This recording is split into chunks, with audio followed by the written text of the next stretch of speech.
এই ভিডিওটি একটু দেখুন। একটি পাখি মুক্ত বাতাসে মুক্ত হওয়ার জন্য ডানা ঝাপটাচ্ছে একটি গ্লাসের গায়ে। সে মনে করতেছে ওটাই তার একমাত্র মুক্ত হওয়ার পথ। কিন্তু ঠিক তার পাশেই মুক্ত হওয়ার জন্য অনেক বড় একটি খোলা দরজা রয়েছে। কিন্তু সে এতটাই দিকহারা বা দিশেহারা, সে এত বড় জায়গা দেখতে পাচ্ছে না। ভিডিওর এই পাখিটার সাথে আপনার কি কোনো মিল পাচ্ছেন?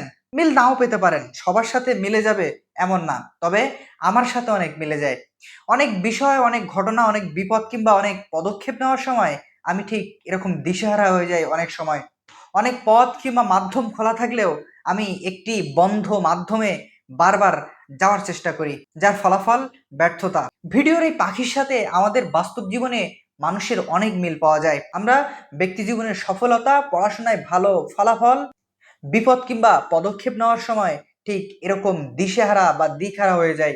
আমরা একটি বন্ধ মাধ্যমে আঘাত পেয়ে বারবার নিজেকে গুটিয়ে নেই, কিন্তু আশেপাশে অনেক বড় বড়, অনেক প্রশস্ত পথ খোলা থাকে, যেটা আমরা দেখতে পাই না। তাই আমাদের দিকহারা আর দিশেহারা না হয়ে পরিবর্তন আর ভিন্ন পথ অনুসরণ করা উচিত।